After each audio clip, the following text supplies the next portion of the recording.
ஜப்பானில் பிரதமருக்கு பரிசாக வழங்கப்பட்ட ஓர் தமிழரின் அடையாளம்.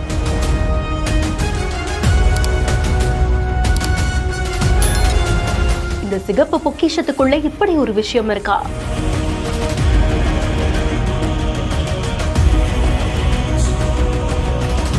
பிரதமர் நரேந்திர மோடி அவர்கள் ஜப்பானுக்கு சுற்றுப்பயணம் மேற்கொண்டிருந்திருக்காங்க. இந்த சுற்றுப்பயணத்தின் போதுதான் டோக்கியோல இருக்கக்கூடிய ஷோரின்சன் தர்மாஜி கோவிலுக்கும் போயிருக்காங்க. அப்போ மோடி அவர்களுக்கு அந்த கோவிலுடைய முதன்மை அர்ச்சகர் இப்படி ஒரு பரிசு கொடுத்திருக்காங்க. ஜப்பானுடைய பாரம்பரியங்கள்ல ஒன்றான இந்த தர்மா பொம்மைய பரிசா வழங்கியிருக்காங்க. வட்டமான உள்ள குழியான வடிவத்துல ஒரு முகம் பொறிக்கப்பட்டு சிகப்பு நிறத்துல இருக்கக்கூடிய இந்த பொம்மைக்கு பின்னாடி 1000 ஆண்டுகளுக்கும் மேலான ஒரு வரலாறு இருக்கு. தமிழ்நாடு காஞ்சிபுரத்தை சேர்ந்ததா சொல்லப்படக்கூடிய போதி தர்மன் அவர்கள் ஜென் பௌத்தத்தின் நிறுவனரா ஜப்பான்ல புகழ் பெற்று இருக்காங்க. பல ஆண்டுகள் போதி தர்மர் தியானம் செய்ததாகவும் அவருடைய அந்த அசைக்க முடியாத மன உறுதியை பறைசாற்றும் விதமாதான் இந்த பொம்மைகள் கைகள் மற்றும் கால்கள் இல்லாம வடிவமைக்கப்படுறதா நம்பப்படுது. நம்ம ஊர் தலையாட்டி பொம்மை மாதிரியே இந்த பொம்மையும் எந்த பக்கம் சாய்த்தாலும் மீண்டு எழும் திறன் கொண்டிருக்கிறதுனால விடாமுயற்சியையும் நல்ல அதிர்ஷ்டத்தையும் பறைசாற்றும் விதமா எடுத்துக் கொள்ளப்படுது. ஜப்பான்ல பல பேருடைய வீடுகள்லயும் அலுவலகங்கள்லயும் பல நிறங்கள்ல இந்த பொம்மைகள் இருக்கும் அப்படின்னு சொல்றாங்க. ஒவ்வொரு நிறமும் ஒவ்வொரு விஷயத்தை பறைசாற்றுமாமா. அப்படிப்பட்ட ஒரு அடையாளம்